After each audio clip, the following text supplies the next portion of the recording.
अभी एक साथी ने सवाल पूछा कि सर आपने एक वीडियो में कहा कि ऐसे लोग होने चाहिए जो आप पर दांव खेलने के लिए तैयार हो जाएं। तो मेरा सवाल है कि ऐसे लोगों को कैसे खोजा जाए? कोई कोई हम पर दांव खेलने वाला है, ऐसे लोगों को कैसे ढूंढा जाए? मुझे लगा हाँ, इस पर बात करनी चाहिए, अच्छा विषय है, बहुत सारे लोगों को मदद मिलने वाली है। और मैं ऐसा श्योर श्योर फॉर्मूला देने वाला हूं, यकीन मानिए आज के बाद यदि आप काबिल हैं, काबिल व्यक्ति कभी आज के बाद नहीं कहेगा मेरे पास दांव खेलने वाले लोग नहीं हैं। कैसे, आखिर कैसे ढूंढे जाए? सबसे पहली बात तो कोई आप पर दांव कब खेलेगा? जब तक उसे आपसे कोई लाभ नहीं होगा वो आप पर दांव नहीं खेलेगा। इस सच्चाई को स्वीकार कर लीजिए। आचार्य चाणक्य, मेरे और आपके हम सबके गुरु आचार्य चाणक्य ने कहा इस धरती पर बिना लालच के कोई संबंध नहीं है। और जब गुरुदेव से पूछा गया गुरुदेव एक पिता और पुत्र का संबंध, इसमें तो कोई लालच नहीं है, तो गुरुदेव ने क्या कहा? बहुत बड़ा लालच है। पिता का लालच है मान सम्मान मिलेगा और पुत्र का लालच है सुविधाएं मिलेंगी। और यदि यकीन ना हो तो पुत्र को मान सम्मान पुत्र पिता को देना बंद कर दे और पिता पुत्र को सुविधाएं देनी बंद कर दे, तब असली पता चलेगा कि संबंध में कितनी मिठास और कितनी खटास आती है, तब समझ में आएगा। तो बिना लालच संबंध नहीं। और जब कोई कहे, गुरुदेव कहते हैं जब कोई कहे मेरा कोई लालच नहीं है, तो समझ लेना कोई बड़े वाला लालच है, कोई ऐसा लालच है जो बता नहीं रहा है। तो बिना लालच संबंध नहीं है। अब कोई आप पर दांव खेलेगा तो उसे भी स्वार्थ चाहिए, भले वो स्वार्थी ना हो। सेल्फिश और सेल्फ इंटरेस्टेड दोनों में अंतर होता है। हर कोई सेल्फ इंटरेस्टेड है, हर कोई सेल्फिश, हर कोई मतलब ही नहीं है। सेल्फिश कौन लोग होते हैं? मेरा लाभ होना चाहिए भले ही सामने वाले का नुकसान हो जाए। और सेल्फ इंटरेस्टेड, मेरा भी लाभ हो जाए और सामने वाले को भी लाभ हो, और सामने वाले को नुकसान नहीं होना चाहिए लेकिन मेरा लाभ होता हो तो बुराई नहीं है। और इससे पहले कि सामने वाला पूछे मुझे क्या लाभ मिलने वाला है, आप उन्हें कुछ लाभ दीजिए। और एक तो होता है कि जब कोई व्यक्ति मेरे ऊपर एहसान करेगा, बदले में मैं कोई एहसान कर दूंगा। पहले ही आप उसके ऊपर कोई एहसान करिए, मदद करिए, लोगों से मिलिए, लोगों से बात करिए और आपके पास जो है वो देने की कोशिश करिए। हो सकता है आपके पास नॉलेज हो सकता है आपके पास किसी कोई पर्टिकुलर जानकारी हो सकता है आपके पास कुछ रिसोर्सेज हो सकता है कोई ऐसी चीज हो जो आप दूसरों की मदद कर सकते हो, दूसरे का जीवन आसान बना सकते हैं। मान लीजिए कोई व्यापारी है और उस व्यापारी को व्यापार करने में आप मदद कर सकते हैं, आपके कहीं संबंध है, उसे कहीं से रॉ मटेरियल सस्ता दिला सकते हैं, उसे कोई और काम करा सकते हैं। तो होगा क्या, कहना नहीं पड़ेगा कि मैं चुनाव लड़ने जा रहा हूं। जैसे उसे पता चलेगा आप चुनाव लड़ने जा रहे हैं, आप राजनीति कर रहे हैं, वो तुरंत आप पर आकर दांव खेलेगा। और आप मना भी करेंगे तो भी वो मानेगा नहीं, वो दांव खेलेगा। मैंने देखा अपने जीवन में, मैंने देखा बहुत सारे उम्मीदवारों के जीवन में, जब उम्मीदवार ने मना भी किया कि नहीं नहीं मैं नहीं चाहता कि आप पैसा लगाएं या मुझे अभी पैसे की जरूरत नहीं है, कोई बात नहीं आप ये 10 लाख रुपए रख लीजिए, यूज हो जाए तो ठीक है नहीं तो वापस कर दीजिए। ऐसा सभी होता है। कब होता है, कब लोग ऐसा दांव खेलते हैं? जब उनके ऊपर कोई एहसान किया होता है। तो अगर आप वाकई चाहते हैं लोग आप पर दांव खेलें, तो बजाय ऐसे लोगों को ढूंढने के जो आप पर दांव खेलेंगे, आप देखिए आप किसकी क्या मदद कर सकते हैं, किसका जीवन आपकी वजह से आसान बन सकता है, किसका जीवन में कोई ऐसी कमी है जो आप दूर कर सकते हैं, किसका कहां सहयोग कर सकते हैं, कहां सपोर्ट कर सकते हैं। और ये भी नहीं कि आपका स्वार्थ मन में आ जाए कि आज मैं इसकी मदद कर रहा हूं और कल ये मेरी मदद कर, नहीं, निस्वार्थ भाव से ये मदद करे ना करे, कर पाए ना कर पाए, उस परिस्थितियों में कैसा होगा। क्योंकि लोग ये सोचते हैं यार आज मैंने इसकी मदद कर दी, आज इसको मैंने सपोर्ट कर दिया, आज मैंने गाइड कर दिया, अपने संबंध दे दिए, सब कुछ कर दिया, कल हो सकता है इसकी स्थिति ऐसी ना रहे, तो कल तो हो सकता है हम ही ना रहे, कल तो हो सकता है भूकंप आ जाए और दुनिया तबाह हो जाए, कुछ भी हो सकता है ना। लेकिन उम्मीद रहती है कि अगर हम किसी के साथ अच्छा कर रहे हैं तो सामने वाला भी अच्छा ही करेगा। और यदि यदि आप कहते हैं मेरे पास एक भी व्यक्ति ऐसा नहीं है जो मुझ पर दांव खेले या मेरे साथ आकर के खड़ा हो जाए, तो बुरा मत मानिएगा, आपने अपने जीवन में कभी किसी का साथ दिया नहीं, किसी की मुसीबत में आप खड़े हुए नहीं है, किसी की दिक्कत परेशानी में आपने आवाज उठाई नहीं है। आपको जब बोलना चाहिए था, जब हक की आवाज उठानी चाहिए थी, आप चुप हो गए। तो आज आपकी स्थिति ऐसी आई तो कोई आपके पास आने को तैयार नहीं। अब बेहतर है कि आगे ऐसा ना हो, आज से शुरू करिए। और देखिए कौन लोग परेशान है और कितने लोग हैं परेशान। आपकी कॉन्स्टिट्यूंसी में, आपकी लोकसभा में, आपकी विधानसभा में ना जाने कितने लोग हैं जो परेशान हैं। और कई लोग कहते हैं साहब मेरी आर्थिक स्थिति ऐसी नहीं है, अगर स्थिति अच्छी होती तो मैं इन पे दाव खेल देता या मैं इनको मदद कर देता। आर्थिक रूप से हर एक को मदद नहीं चाहिए, कुछ को चाहिए, कुछ लोगों को इमीडिएट सोल्यूशन चाहिए और आर्थिक रूप से ही मदद हो सकती है, बाकियों को तो आर्थिक रूप से मदद नहीं चाहिए।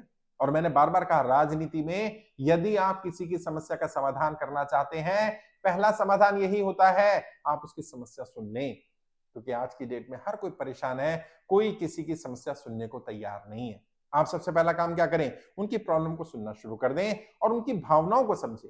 उस चीज के पीछे, उनकी उस बात के पीछे उनका मर्म क्या, उनकी भावना क्या है, उस भावनाओं को समझकर उसके हिसाब से उनका सपोर्ट करें। और सिर्फ इतना कर लीजिए, उनकी प्रॉब्लम में, उनके दुख में, उनकी परेशानी में उनके साथ खड़े हो जाइए। जब दुख का समय आता है ना, जब बुरा समय आता है, जब संघर्ष का दौर होता है, अपने भी साथ छोड़ देते हैं साहब। अब ऐसे समय पर आप उसके साथ खड़े हो गए, ये उम्मीद से नहीं कि ये मेरे साथ खड़ा होगा नहीं होगा, बात की बात है। आप एक अच्छे इंसान के नाते, इंसानियत के नाते, ये व्यक्ति मेरी कॉन्स्टिट्यूंसी का है, ये मेरे एरिया का है, ये परेशान है, मुझे इसकी समस्या का समाधान करना है। जब आप निस्वार्थ भाव से उसके साथ खड़े हो जाते हैं, उसकी लड़ाई लड़ रहे होते हैं, पता चल जाता है। और जब आप बदले में कुछ मांगते नहीं है, तो सामने वाला मौका ढूंढ रहा होता है कि कोई ऐसा मौका मिले जब मैं इसको सपोर्ट कर दूं, जब मैं इसका साथ दे दूं। और जिस दिन उसको ये पता चलता है ये व्यक्ति चुनाव लड़ रहा है, आपको बोलना नहीं पड़ता है, वो खुद आते हैं, पैसा भी देते हैं, सपोर्ट भी देते हैं, आपके साथ भी खड़े होते हैं। क्योंकि उनकी दुख तकलीफ, उनकी परेशानी में आप उनके साथ खड़े हुए थे। जिन्हें ऐसे लोग मिलते नहीं है ना कि वो उन पर दाव खेल पाए, वो खुद भी ऐसे नहीं रहे होते, कभी उन्होंने किसी की मदद की होती और की होगी। अगर आपने सेवा कर रहे होंगे तो हो सकता है 10 लोग, 20 लोग, 30 लोग ऐसे हो जाएं जो आप सेवा करें और वो एहसान ना माने। वैसे भारत में ऐसा नहीं होता।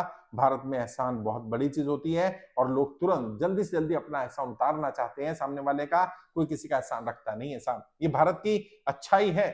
तो यहां पर अगर आपने किसी के साथ अच्छा किया तो उसके बच्चे, उसका परिवार, वो सब एहसानमंद रहते हैं और वो मौका ढूंढते हैं कब इनका एहसान उतारा जाए। भले वो एहसान उनके काम करने से ना उतर पाए, लेकिन वो प्रयास तो करेंगे ना। वो आप पर दाव भी खेलेंगे, आपके साथ खड़े भी होंगे, आपको सपोर्ट भी करेंगे, पैसा भी देंगे, वोट भी देंगे, आपके लिए लड़ाई भी लड़ेंगे, आपके लिए झंडे उठाएंगे, नारे लगाएंगे, आपकी लड़ाई लड़ने के तैयार हो जाएंगे। लेकिन पहले आपको उनकी लड़ाई लड़नी पड़ेगी, पहले आपको उनके साथ खड़ा होना पड़ेगा, पहले आपको उन्हें सपोर्ट करना पड़ेगा। यदि आप इस चीज के लिए तैयार नहीं है तो कोई आप पर कभी दाव नहीं खेलेगा। और जितने लोग भी ऐसे हैं जिन पर लोग दाव खेल रहे हैं, वो कौन लोग हैं? जिन्होंने निस्वार्थ भाव से लोगों की मदद की है, आज भी मदद कर रहे हैं निरंतर। उनका काम क्या है? उनका काम सेवा करने का है। लोगों की सेवा हो जाए। कोई बीमार है तो ठीक है, इसको क्या चाहिए? ब्लड चाहिए, वहां चले जाओ, भैया को बोलोगे, भैया अरेंज करा देंगे। वहां इनको कहीं बच्चे का एडमिशन नहीं हो रहा, वहां भैया से बात करो, वो हेल्प कर देंगे। इनका ये राशन कार्ड नहीं बन रहा है, इनका ये वाला कार्ड नहीं बन रहा है, इनका ये नहीं हो रहा है, वो भैया मदद कर देंगे। भैया कैसे कर रहे हैं? भैया या तो अपना पैसा लगाकर कर रहे हैं या अपने संबंधों के आधार पर कर रहे हैं, वो मायने नहीं रखता। लेकिन अगर किसी की प्रॉब्लम का सोल्यूशन हम बन जाते हैं या कम से कम प्रॉब्लम सॉल्व करते हुए दिखते हैं, जरूरत पड़ने पर वो व्यक्ति हमारे साथ खड़ा भी होता है, हम पर दाव भी खेलता है, खेलेगा, आप पर भी दाव खेलेगा, आपके साथ खड़े भी होंगे। लेकिन पहले इस चीज का इंतजार करने के कि वो लोग आए और वो आप पर दाव खेलने के लिए तैयार हो जाएं, आपको आगे बढ़कर जाना पड़ेगा, निस्वार्थ भाव से जाना पड़ेगा, लोगों की समस्याओं के समाधान करने का प्रयास करना पड़ेगा, उनकी दुख तकलीफों को समझना पड़ेगा, उनकी भावनाओं को समझना पड़ेगा, उनके साथ जुड़ाव पैदा करना पड़ेगा साहब। अगर ये जुड़ाव पैदा नहीं कर सकते, लोग आपके साथ नहीं जुड़ने वाले हैं, लोग आप पर दाव नहीं खेलने वाले हैं और फिर स्वार्थी मिलेंगे। मुझे लोग मिलते हैं, कहते हैं साहब अच्छे लोग आजकल मिलते कहाँ हैं? मैं उन्हें कहता हूं भाई तुम अच्छे लोग ढूंढने की जो कोशिश कर रहे हो, अच्छे बन जाओ ना। क्यों ढूंढते रहते हो अच्छे लोग कहाँ मिलते हैं, अच्छे लोग कहाँ मिलते हैं? आप अच्छे बन जाओ, शायद किसी की खोज पूरी हो जाएगी। और अगर हर व्यक्ति तय कर ले कि मुझे ऐसा करना है, तो फिर देखिएगा आपके ऊपर दाव खेलने वाले लोगों की लाइन लगी रहेगी, फिर आप चूज करेंगे।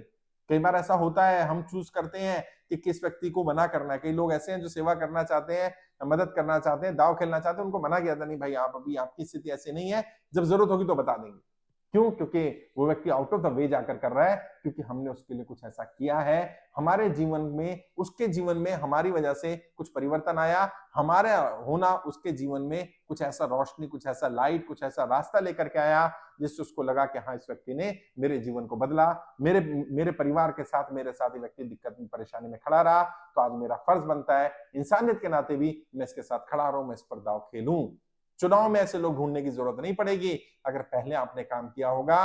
और जो 5 ईयर प्लान जो मैं बोलता हूं, राजनीति में 5 साल कम से कम देने हैं, तो उन 5 साल में पहले 4.5 साल लोगों की सेवा करते रहिए और फिर देखेंगे अगले 6 महीने के लिए लोग आपके साथ खड़े होंगे, दाव भी खेलेंगे, सेवा भी करेंगे, आपके हिसाब से निर्णय भी लेंगे और आपके गलत सही निर्णय जैसे भी होंगे वो आपका साथ नहीं छोड़ेंगे, वो आपको जरूर सपोर्ट करेंगे, आप पर दाव जरूर खेलेंगे।